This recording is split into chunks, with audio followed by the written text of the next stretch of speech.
నమస్తే, వెల్కమ్ సమతా Bharat news channel. మనతో ఉన్నారు దళిత బాబన్న గారు. వారితో మాట్లాడి వారి ఉద్యమాల గురించి మరిన్ని విషయాలు మనం తెలుసుకుందాం. నా పేరు దళిత బాబు. మాది భద్రాచలం అనే గ్రామం, విడలూరు మండలం. అన్న, మీరు చాలా ఉద్యమాలు చేస్తున్నారు. దళిత బాబు అంటే మన నెల్లూరులో చాలా బ్రాండ్ ఉంది. అయితే మీరు ఉద్యమాల్లోకి వచ్చేదానికి ఎవరినైనా ఆదర్శంగా తీసుకున్నారా, లేదంటే మీకు జరిగినటువంటి ఏమైనా ఈ కారణాల వల్ల మీరు ఉద్యమాల్లోకి రావడం జరిగిందా? నేను మొట్టమొదటగా 81-83 ప్రాంతంలో విఆర్ కాలేజీలో ఇంటర్మీడియట్ చదువుకునేదానికి కొడవలూరు హై స్కూల్ నుంచి ఇక్కడ చేరటం జరిగింది. అప్పటికే బలంగా ఉన్నటువంటి పీడిఎస్, ఆర్ఎస్యు అనే రాడికల్ ఉద్యమాలు, కమ్యూనిస్టు ఉద్యమాలు బలంగా ఉండే క్రమంలో నాకు అత్యంత ఆకర్షితమైనటువంటి పాటలు, ఆ పాటలు అంటే నాకు చాలా ఇష్టం. ఆ పాటల ద్వారా నేను అరుణోదయ రామారావుని మొట్టమొదటిగా మా సభ పీడిఎస్లో అప్పుడు జాయిన్ అయ్యి నేను ఆ సభల్లో చూడటం జరిగింది. తర్వాత గద్దరన్న గారి పాటలు, తర్వాత వంగపండు ప్రసాదరావు గారి పాటలతో నాకు ఇన్ఫ్లుయెన్స్ అయ్యి నేను ఒక కళాకారుడిగా అనేక గ్రామాల్లో, అనేక జిల్లాల్లో తిరగడం జరిగింది. మీరు నెల్లూరు జిల్లాలో భూ పోరాటాల్లో ఏమైనా పాల్గొన్నారా? నేను 81 నుంచి 85 వరకు ఈ విప్లవ పార్టీలో పనిచేసేవాడిని. వెంటనే 1985 కారంచేడు ఉద్యమం జరగటం తర్వాత నేను దళిత ఉద్యమాల్లో కత్తి పద్మారావు, బొజ్జా తారకం గారు వాళ్ళ సమక్షంలో దళిత ఉద్యమాల్లో బాగా పాల్గొని పనిచేసేవాడిని. ఆ దళిత మహాసభ ఉద్యమాల్లో దాదాపుగా దండిగుంట, రాముడుపాళ్యం, అదేవిధంగా మన బాలాయపల్లి మండలం పిగిలం, అదేవిధంగా చాలా గ్రామాల్లో భూ పోరాటాలు చేసి భూస్వాములకి వ్యతిరేకంగా పనిచేసినటువంటి నేపథ్యం. మేము వెంకటగిరి మండలంలో విస్తృతంగా పనిచేసి పాతనాలపాడు గిరిజనుల సమస్యల మీద అక్కడ అక్రమ కేసులు బనాయించి అక్కడ ఉన్నటువంటి ఫారెస్ట్ డిపార్ట్మెంటు వాళ్ళ భూముల్ని అవన్నీ కూడా భూస్వాములు వాళ్ళు ఆధీనంలోకి తెచ్చుకున్నప్పుడు ఆ పోరాటంలో మేము పాతనాలపాడు అవన్నీ కూడా శ్రీపురం ఆ గ్రామాల్లో ఎక్కువగా భూ పోరాటాలు చేసి ఆ గిరిజనులకి ఆ పోరాటం ద్వారా కలెక్టర్ల ద్వారా మరి వాళ్ళకి ఆ భూములు దక్కేటట్టు చేయటం మాకు బాగా మరిచిపోయినటువంటి కారణం అది ఒకటి ఉంది. అనేక పోరాటాలు చేశారు కదా, ఈ పోరాటాలు చేసేటప్పుడు మీకేమైనా రాజకీయ ఒత్తిళ్ళు ఏమైనా వచ్చాయా? ఈ రాజకీయ ఒత్తిళ్ళు ఏమి ఉండేది లేదు, కానీ మాకు భయపడేవాళ్ళు. దళిత ఉద్యమం అంటే వీళ్ళతో కొద్దిగా పెట్టుకుంటే మనం ఇబ్బంది పడతాము, వీళ్ళు వైపు ప్రజలు అశేష జనాంగం వీళ్ళు వైపు ఉండారు, వీళ్ళు వెనకాల ఉండారు అని చెప్పి రాజకీయ ఒత్తిళ్ళు మా మీద పెద్దగా ఉండేవి కాదు ఆ రోజుల్లో. ఆ యొక్క ప్రజల యొక్క అండదండలతోనే అనేక ఉద్యమాలు భూస్వాములకి, కమ్మోళ్ళకి, రెడ్లకి వ్యతిరేకంగా పోరాటం చేసి విజయాలు సాధించాం, చాలా విజయాలు సాధించాం. ఈ ఉద్యమాల్లోకి అడుగు పెట్టకముందే 1979-80 కొడవలూరు హై స్కూల్లో చదివేటప్పుడు మాకు హెడ్ మాస్టర్గా ఉన్నటువంటి రామ్మూర్తి అనే బ్రాహ్మణ కులానికి సంబంధించినటువంటి హెడ్ మాస్టరు అక్కడ కొడవలూరు గ్రామానికి చెందినటువంటి ఒక మాల అబ్బాయిని దుర్భాషలాడితే అబ్బాయి రైలు కింద పడి ఆత్మహత్య చేసుకున్నాడు. అది బాగా కలిసి వేసింది. కుల వివక్షత ఈ విధంగా ఉందని చెప్పి అప్పట్లోనే పీడిఎస్ ద్వారా ఉద్యమాలు చేసి ఆ హెడ్ మాస్టర్ మీద కేసు పెట్టడం కూడా అప్పట్లోనే జరిగింది. నా చిన్న వయసులోనే 10th క్లాసు టైంలోనే.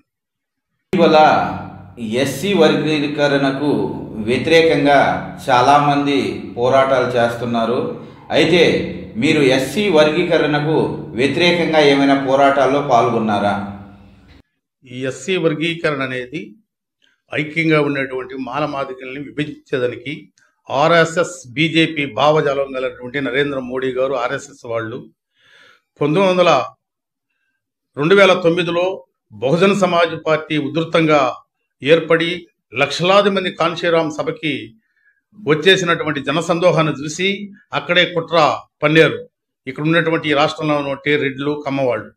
అప్పుడు మరి వీళ్ళని ఐక్యంగానిస్తే రాజ్యాధికారంకి వచ్చి మనల్ని ఇబ్బంది పెడతారనే ఉద్దేశంతో అక్కడే మందాకృష్ణాన్ని పిలిచి మాగుంట సుబ్రహ్మరెడ్డి అనే ఎంపీ అక్కడ ఒక కరపత్రం రిలీజ్ చేసి అతనికి కొంత 50,000 రూపాయలు మందాకృష్ణకి మొట్టమొదటగా ఇచ్చి మాదిగులకి మాలోళ్ళు అన్యాయం చేస్తున్నారు, మా యొక్క సొత్తంతా వాళ్ళు దోసుకుంటున్నారు, మాకు రావాల్సినవన్నీ వాళ్ళు దోసుకుంటున్నారని చెప్పి ఆ రోజుల్లోనే మందాకృష్ణాన్ని ఒక మాల కులాల మీదకి తోసినటువంటి పరిస్థితి ఆ రోజు.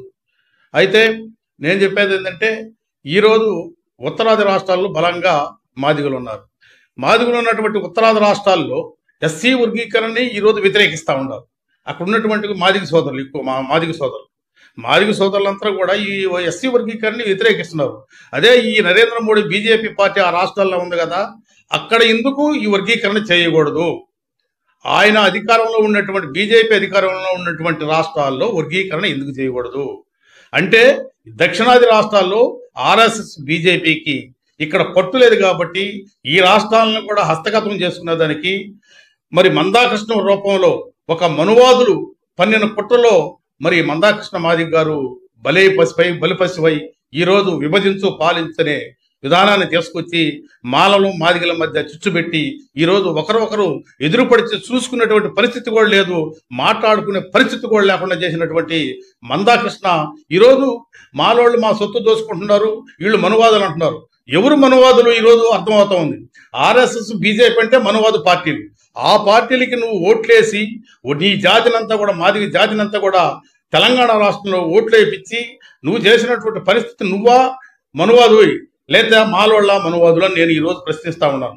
కాబట్టి మనం కలబడితే నిలబడతాం, నిలబడితే బలపడతాం, ఐక్యంగా ఉంటే ఏదైనా సాధించుకుంటాం. మందాకృష్ణ గారికి ఈ సందర్భంగా నేను తెలియజేసేదంటే, అయ్యా ఈ వర్గీకరణ అనేది 341 ఆర్టికల్ నువ్వు చదివి ఉండవా లేదో, సుప్రీంకోర్టు ఇచ్చినటువంటి కానీ ఆ రాజ్యాంగంలో ఉన్నటువంటిదని. పార్లమెంట్లో 1/3 మెజార్టీ ఉంటేనే వర్గీకరణ చేయాలా? నువ్వేదో మేనేజ్ చేసుకునే నరేంద్ర మోడీ సుప్రీంకోర్టు జడ్జీలను మేనేజ్ చేసి ఈ వర్గీకరణకి సుప్రీంకోర్టు మరి చేసుకోవచ్చు రాష్ట్రాలను ఇచ్చిందంటే ఇది రేపు కూడా నిలబడదు ఈ కేసు. ఇది తప్పకుండా సుప్రీంకోర్టు కొట్టేస్తుంది. కాబట్టి మనం కలిసి ఒక రాజకీయ ఉద్యమాన్ని నిర్మించి ఆ రాజకీయం ద్వారా మనం అధికారం సాధిస్తే, ఈరోజు మాయావతి గారు 4 సార్లు ముఖ్యమంత్రి అయ్యి 6 లక్షల ఎకరాల భూమిని పంచింది. అక్కడ ఎటువంటి ఇబ్బంది లేకుండా మనం రాజ్యాధికారంలో ఉంటే ఏం సాధించవచ్చు చూపించింది మాయావతి గారు. దాన్ని చూసి కూడా నువ్వు ఈరోజు మనువాదుల పంతని చేరి వాళ్ళు కాళ్ళు పట్టుకొని బాంఛన ద్వారా నీ కాళ్ళు మొక్కుతానని చెప్పి నరేంద్ర మోడీ కాళ్ళు, మరి చంద్రబాబు నాయుడు కాళ్ళు పట్టుకుని ఏడస్తా మాలవాళ్ళ మీద విష ప్రచారం కక్కుతూ ఈరోజు ప్రతి సంఘాన్ని కూడా, రెడ్డి సంఘాన్ని, కమ్మ సంఘాన్ని, బ్రాహ్మణ సంఘాన్ని, ఆర్యవైశ్య సంఘాన్ని, బీసీ సంఘాలందరినీ కూడా నువ్వు డబ్బులు ఇచ్చి కొనేసి వాళ్ళని మాలవాళ్ళ మీద వ్యతిరేకంగా ప్రెస్ మీట్లు పెడతా ఉండవు. ఇది దుర్మార్గమైనటువంటి పరిస్థితి. ఈరోజు నువ్వు చేస్తున్నటువంటి నీ జాతి అంతా కూడా రేపు నష్టపోయే పరిస్థితి. నువ్వు ఒక్కడే కోటీశ్వరుడు అవుతావు, నువ్వు ఒక్కడే బాగుపడతావు ఈ వర్గీకరణ వల్ల. నీ మాదిగ జాతిలో ఉన్నటువంటి క్రిమినల్లో ఐఏఎస్ ఐపీఎస్లో కూడా ఈరోజు వాళ్ళ కుటుంబంలో ఏ ఉద్యోగం కూడా, ఏ రిజర్వేషన్ వచ్చే పరిస్థితి లేదు. కాబట్టి దీన్ని పూర్తిగా నేను ఈ అనేక ఉద్యమాల్లో పాల్గొన్నా కూడా, బీఎస్పీలో ఉన్నా కూడా ఈరోజు వర్గీకరణ విషయంలో నేను వ్యతిరేకిస్తా ఉన్నాను. కాబట్టి మందాకృష్ణ మాదిగ గారు ఇప్పటికైనా మీరు ఊహించుకునేటువంటి పరిణామం జరుగుతుంది. కాబట్టి మీరు ఆ విషయాన్ని పక్కన పెట్టేసి రాజ్యాధికారం కోసం మాలలో మాదిగలు పనిచేద్దాం రండి అని చెప్పి మేము ఆహ్వానిస్తా ఉన్నాం. మీకు మన నెల్లూరు జిల్లాలో బాబు అంటే ఎవరు చెప్పడం లేదు, దళిత బాబు అంటేనే చెప్తున్నారు. ఆ పేరు అనేది ఏ విధంగా వచ్చింది? కారంచేడు జరిగిన తర్వాత దళిత్ మహాసభలో నేను ముఖ్యంగా ప్రధానంగా కత్తి పద్మారావు, బొజ్జా తారకం గారితో రాష్ట్ర వ్యాప్తంగా తిరిగేవాడిని. అందులో భాగంగానే ప్రతి గ్రామంలో ఆ రోజు దళిత మహాసభ అనే పేరుండేది. ఆ దళిత మహాసభ పేరుతో అందరూ కూడా బాబు బాబు అనకుండా దళిత బాబు అని పేరు పెట్టేశారు. ప్రజలే ఈ పేరు పెట్టే, నేను పెట్టుకుంది కాదు.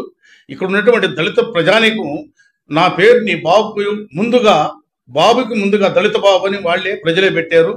ఆ దళిత ఉద్యమంలో 1985 నుంచి 89 వరకు కూడా నేను బ్రహ్మాండంగా ప్రజల పక్షాన నిలబడి అనేక పోరాటాలు, ఉద్యమాలు, వాళ్ళ యొక్క అంబేద్కర్ ఆలోచన విధానంలో మరి సాంఘిక, ఆర్థిక, రాజకీయ పరిస్థితులకి మనం పనిచేయాలని చెప్పి ఉద్దేశంతో ఆ రోజు నుంచి ఇప్పటి వరకు కూడా 44 సంవత్సరాలుగా ఈ ఉద్యమాల్లోనే ప్రజల తరఫున పోరాటం చేస్తూనే ఉన్నారు.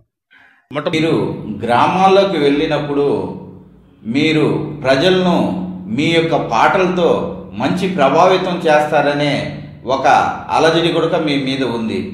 అయితే మీరు ఒక రెండు బాణీలు పాట మా యొక్క ప్రేక్షకులకు వినిపించాలని. మొదటగా నేను విప్లవ ఉద్యమాల్లో ఉన్నప్పుడు ఇసుకపల్లి, జవ్వాగు, రాయిపేట, ఇసుకపల్లి ఈ ప్రాంతాల్లో, అదేవిధంగా ఇందుకూరుపేట మండలం పల్లిపాడు, రాముడిపాళెం, ముదివిర్తిపాళెం, గుడితిపాళెం, విడవలూరు మండలం భద్రాచలం, విడవలూరు గ్రామాల్లో పనిచేసేటప్పుడు నేను పాడేటువంటి డప్పు కొట్టుకుంటూ పాట పాడుతుంటే ప్రజలు ఇళ్లలో నిద్రపోయే వాళ్ళు కూడా ఎంత పొద్దుపోయినా కూడా మా మాటలు విని కొనుక్కునేవాళ్ళు.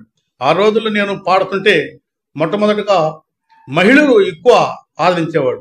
ఆ రోజుల్లో పాడినటువంటి పాట, దేశాన పుట్టినవే నా చెల్లెలా లలితమ్మ, నువ్వు ఏ దేశాన పెరిగినవే నా చెల్లెలా లలితమ్మ, నువ్వు పుట్టినప్పుడే నా చెల్లెలా లలితమ్మ, కత్తికి కమ్యూనిస్టన్నావే నా చెల్లెలా లలితమ్మ, ఏ దేశాన పుట్టినవే నా చెల్లెలా లలితమ్మ, నువ్వు ఏ దేశాన పెరిగినవే నా చెల్లెలా లలితమ్మ అనే పాట.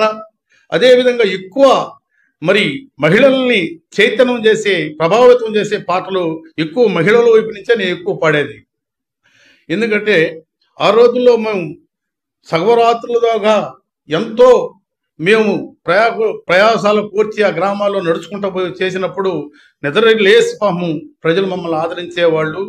సిరుమల్లే చెట్టు కింద లచ్చుమమ్మో లచ్చుమమ్మ, నీవు చినబోయి కూర్చున్నావెందుకమ్మో ఎందుకమ్మా, చిరుమల్లే చెట్టు కింద లచ్చుమమ్మో లచ్చుమమ్మ, నీవు చినబోయి కూర్చున్నావెందుకమ్మో ఎందుకమ్మా, మోకాళ్ళు మట్టుకో బురదలో దిగబాడి, మోకాళ్ళు మట్టుకో బురదలో దిగబాడి, అరే ఎద్దొల్లే వెనకకు ఒక్కొక్క అడుగేసి, ఎద్దొల్లే వెనకకు ఒక్కొక్క అడుగేసి, నువ్వు నాట్లేసి లచ్చుమమ్మో లచ్చుమమ్మ, నీ నడుములే ఇరిగేన లచ్చుమమ్మో లచ్చుమమ్మ, చిరుమల్లె చెట్టు కింద లచ్చుమమ్మో లచ్చుమమ్మ, నీవు చినబోయి కూర్చున్నావెందుకమ్మో ఎందుకమ్మా అనే పాటల ద్వారా ప్రజానికాన్ని చైతన్యం చేసి ఆ ఉద్యమాల వైపు మరి అశేష జనాన్ని నడిపించినటువంటి రోజులు ఆ రోజులు.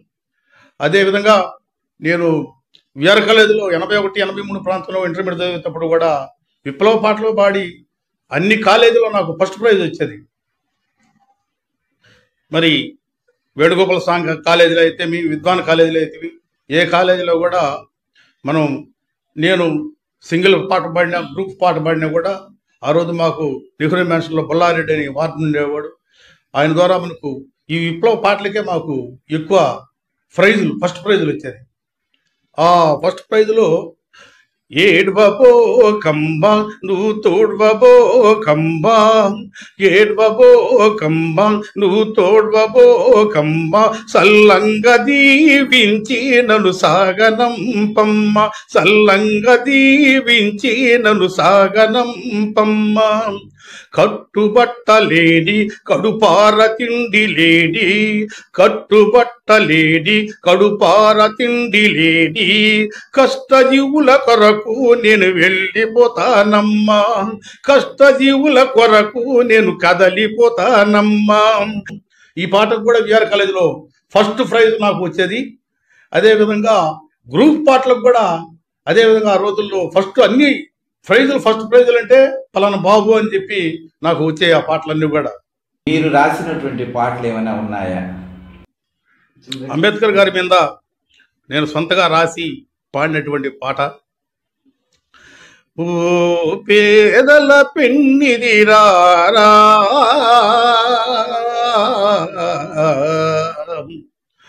మా పూజల నందుకోరా, ఓ పేదల పెన్నిది రారా,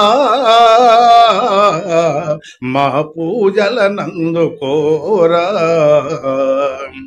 డాక్టరు రా అంబేద్కరు రా, డాక్టర్ డాక్టరూరా అంబేద్కరూరా ఓ పేదల పెన్నిదిరారా మా పూజల నందుకోరా జనపదమున నీ ఖ్యాతిని వినిపింతురు జనపదమున నీ ఖ్యాతిని వినిపింతురు అనయము నిల్లే ప్రభువుగా కొనియాడెదరి పుత్రులు అనయము నిల్లే ప్రభువుగా కొనియాడెదరి పుత్రులు డాక్టరూరా అంబేద్కరూరా. బీఎస్పీ పార్టీలో మీరు ఎప్పటి నుంచి కొనసాగుతున్నారు? నేను 85 నుంచి 89 వరకు దళిత ఉద్యమాల్లో పనిచేసేటప్పుడు కాన్షీరామ్ గారు మరి కాశ్మీర్ టు కన్యాకుమారి పర్యటన చేసినప్పుడు నెల్లూరు జిల్లాలో టీవీఎస్ కళ్యాణ సదస్సులో దళిత ఉద్యమం తరపునే దళిత మహాసభ తరపున మేము ఒక రిసీవ్ చేసుకుని కాన్షీరామ్ గారిని టీవీఎస్ కళ్యాణ సదస్సులో నేను, పాళిపు మస్తానయ్య గారు, ఉదయగిరి బ్రహ్మయ్య గారు, మహమ్మద్ ఇస్మాయిల్ గారు, నెల్లూరు పత్రిక అప్పట్లో జమీన్ రైతు ఇన్ని పనిచేశాడు.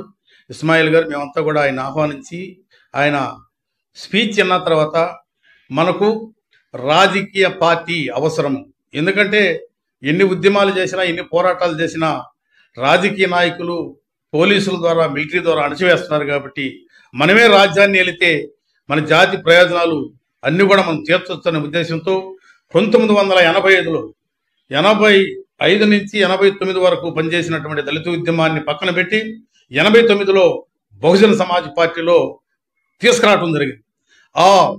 మనం బోట్ క్లబ్ కాడ కాన్షీరామ్ గారు పెద్ద ఢిల్లీలో బోట్ క్లబ్లో పెద్ద సభ జరిపితే ఆ సభకు ఆహ్వానించడం మమ్మల్ని. ఈ నెల్లూరు జిల్లా నుంచి మేము ఒక 5 పాళెం మస్తానయ్య గారు, జానకి ప్రసాద్ గారు, నేను, మోచల్ల రామకృష్ణ గారు, కొంతమంది ఉదయగిరి బ్రహ్మయ్య గారు, ఇటువంటి వాళ్ళందరూ కూడా ఢిల్లీకి పోయాము. అక్కడ జనాలు చూసి ఓహో బహుజన సమాజ్ పార్టీ అంటే ఈ విధంగా ఉంటుందని చెప్పి అక్కడి నుంచి మేము ఈ ఆంధ్ర రాష్ట్రంలోకి బహుజన సమాజ్ పార్టీని తీసుకురావడంలో నా వంతు కృషి ఉంది. నేను కూడా ఒక సభ్యుడిని దాంట్లో బీఎస్పీ రావడానికి రాష్ట్రాలకి 89 నుంచి కూడా 2009 దాకా కూడా నేను బహుజన సమాజ్ పార్టీలో పనిచేశాను. పాళిపు మస్తానయ్య గారు ఈ జిల్లాకి అధ్యక్షులుగా బీఎస్పీ అధ్యక్షులుగా ఉంటే నేను జనరల్ సెక్రటరీగా ప్రధాన కార్యదర్శిగా పనిచేశాను.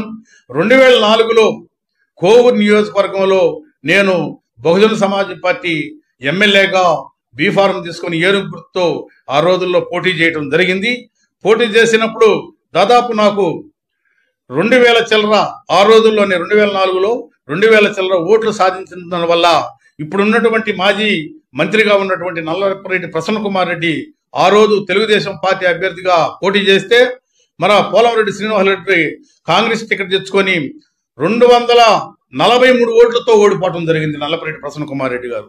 అంటే ఆ ప్రభావం బహుజన సమాజ్ పార్టీ ఫలానా బీఎస్పీ అభ్యర్థి ఓట్లు చేల్చబట్టి నేను ఓడిపోయాని చెప్పి కన్నీళ్లు పెట్టుకొని వాళ్ళ రివ్యూ మీటింగ్లో ఏడ్చినటువంటి సందర్భం 2004లో జరిగింది. నేను ఆ రోజు ఎమ్మెల్యేగా పోటీ చేసినప్పుడు నేను సొంత ఖర్చులతో మరి ఆ రోజుల్లో ఒక డొక్కు ఆటో, ఒక వ్యాన్ వేసుకొని, మర్లపాటి వ్యామయ్య అనే పార్లమెంట్ అభ్యర్థి ఒక వ్యాన్ వేసుకొని మొత్తం నియోజకవర్గం అంతా కూడా చుట్టేసి అందరికి కూడా మన బీఎస్పీ అంటే ఏంది, ఈ పార్టీ అధికారంలోకి వస్తే ఎట్లా మనం బాగుపడతాం, మనం బ్రతుకులు బాగుపడతాయని చెప్పి తిరగటం జరిగింది. ఆ రోజుల్లోనే 2000 పైచిలక ఓట్లు సాధించి ఒక ప్రధాన పార్టీ తెలుగుదేశం పార్టీ అభ్యర్థిని ఓడించడం జరిగింది. అది బీఎస్పీ వల్లే సాధ్యమైంది. నేటి యువతకు మీరు ఇచ్చే సందేశం ఎలాంటిది? యువతకి అన్ని గ్రామాల్లో పర్యటన చేసి తిరిగి యువతకి ఇచ్చేది ఏంటంటే, ఈరోజు అంబేద్కర్ ఆలోచన విధానాన్ని ఈరోజు ప్రతి గ్రామంలో తీసుకుపోయి యువతకి వాళ్ళకి బోధించు, సమీకరించు, పోరాడనే పిలుపుతో వాళ్ళని చైతన్యం చేయటం. తద్వారా ఈరోజు రాజకీయ పార్టీలు బీరు బిర్యానీలతో 500 నోట్లతో ఈరోజు ఓట్లు కొనుక్కొని ఈరోజు కోట్లాది రూపాయలు ఎలక్షన్లో ఖర్చు పెట్టి మరి ఆ ఓటు అనే విలువను తెలియకుండా ఈరోజు యువత మరి మందుకి లేకపోతే సీసాలకి సీపు లెక్కర్లకి అలవాటైపోయినారు.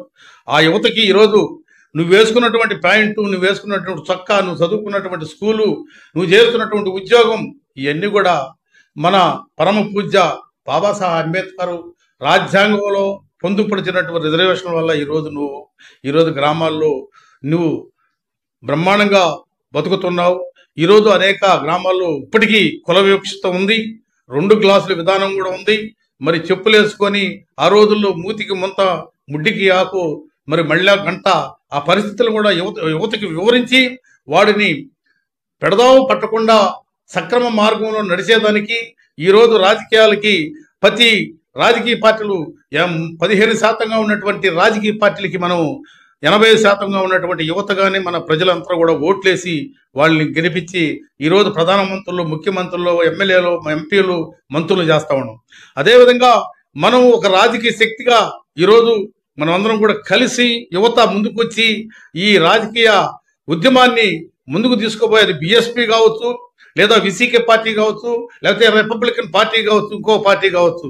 ఒక రాజకీయ శక్తిగా మనం అందరం ఎదిగేదానికి ముందు యువతని మనం సన్నిహితం చేసి ఈరోజు ఆర్ఎస్ఎస్, బీజేపీ వాళ్ళు ఏ విధంగా సైనికులు ఉన్నారో అదేవిధంగా భీమ్ ఆర్మీ అనే సైన్యాన్ని మనం ఏర్పాటు చేసి మనువాద పార్టీలకు వ్యతిరేకంగా ఈ యువతని తయారు చేసి తద్వారా వాళ్ళని చైతన్యవంతం చేసి ఈ సమాజాన్ని మనం మార్చేదానికి యువత ముందుకు రావాలని చెప్పి కోరుకుంటూ ఈరోజు మనం రాజకీయ శక్తిగా ఏర్పడాలంటే ఈరోజు సాంఘికంగా, ఆర్థికంగా, రాజకీయంగా ఎదగాలంటే మనం ఒక రాజకీయ పార్టీని స్థాపించుకొని ఆ పార్టీ ద్వారా మనం రాజ్యాధికారికి రావాలని చెప్పి యువతని నేను ఈరోజు చైతన్యం చేసేదానికి ప్రతి గ్రామంలో తిరిగి చేస్తా ఉన్నాం. ఇటీవల కాలంలో తమిళనాడు రాష్ట్రంలో దళిత యువకుడు బుల్లెట్పై వెళ్తుంటే అగ్రవర్ణాలు కొంతమంది అతన్ని 2 చేతులు నరికివేసినటువంటి దాడిపైన మీరు ఎలా స్పందిస్తున్నారు? భారతదేశంలో ఉన్నటువంటి కుల వ్యవస్థ ప్రపంచంలో ఎక్కడా లేదు. ఎందుకంటే ఈరోజు బుల్లెట్ మీదే కాదు, ఉత్తర భారతదేశంలో అనేక సంఘటనలు జరిగి ఉన్నాయి. ఈరోజు ఆర్ఎస్ఎస్, బీజేపీ వాళ్ళు ఏంటంటే ఈ బలహీన వర్గాల మీద దాడి చేసి అంబేద్కర్ రాసినటువంటి రాజ్యాంగాన్ని తీసేసి మనవాద రాజ్యాంగాన్ని ప్రవేశపెట్టేదానికి ఈ దాడులన్నీ కూడా చేపిస్తూ ఉంటారు. మరి తమిళనాడులో గతంలో కూడా అంబేద్కర్ విగ్రహాన్ని కూలగొడితే 24 గంటల్లో కూలగొట్టిన వాళ్ళని వాళ్ళు తలలో నరికేసినటువంటి పార్టీ విసికే పార్టీ తిరుమావలన్ గారు. ఆ విధంగా ఈరోజు ఎంత దుర్మార్గమైనటువంటి ఒక అస్పృశ్యుడు మా ముందే బుల్లెట్ బండి తోలటం ఏందని చెప్పి చేతులు నరికేశారు. దీన్ని నేను తీవ్రంగా ఖండిస్తూ ఈ దాడి చేసి చేతులు నరికేసినటువంటి వాళ్ళని కఠినంగా ఏ విధంగా శిక్షించాలంటే వాళ్ళని చేతులు మాత్రమే నరికారు, వీళ్ళని చేతులు కాళ్ళు 2 కూడా నరికిన వాళ్ళని నరికి కఠినంగా శిక్షిస్తే తప్ప ఇటువంటి దాడులు ఈయన పునరావృతం కావని చెప్పి ఈ సందర్భంగా నేను తెలియజేసుకుంటూ మరి ఆ సోదరుడికి నేను సపోర్ట్గా ఈరోజు నేను తీవ్రంగా ఖండిస్తూ ఆ దాడిని చెన్నైలో జరిగినటువంటి బుల్లెట్పై ఆ విద్యార్థిని జరిగినటువంటి దాడిని 2 చేతులు నరికటం దాన్ని నేను తీవ్రంగా ఖండిస్తూ ఇటువంటి సంఘటనలు పునరావృతం కాకుండా చేయాలని చెప్పి నేను ప్రభుత్వాన్ని డిమాండ్ చేస్తా ఉన్నాను, తమిళనాడు ప్రభుత్వాన్ని కూడా. దళిత బాబన్న గారు, మీరు మా స్టూడియోకి వచ్చి మీ యొక్క ఉద్యమాలను మా ప్రేక్షకులతో పాటు మాతో పంచుకున్నందుకు మీకు ధన్యవాదాలు తెలియజేసుకుంటున్నాం. నా యొక్క సందేశాన్ని, నా యొక్క ఇంటర్వ్యూని తీసుకున్న దానికి గత 4 రోజులుగా మరి మీరు చేసినటువంటి కృషి సమత భారత్ ఛానల్ వారికి మరి మీ కార్యవర్గానికి కూడా ప్రత్యేకమైనటువంటి ధన్యవాదాలు. అదేవిధంగా ఈ సమాజంలో జరుగుతున్నటువంటి అనేక అక్రమ అన్యాయాల్ని వెలికితీసి అదేవిధంగా అక్కడ జరుగుతున్నటువంటి ముఖ్యంగా ఎస్సీ, ఎస్టీ, బీసీ, మైనార్టీ పైన జరుగుతున్నటువంటి దాడుల్ని ఇవన్నీ కూడా మీ ఛానల్ ద్వారా ఎక్కువ ప్రచారం చేసి ప్రజలను చైతన్యం చేస్తారని చెప్పి తెలియజేసుకుంటూ మీకు ప్రత్యేకమైనటువంటి ధన్యవాదాలు తెలియజేసుకుంటా ఉన్నాను.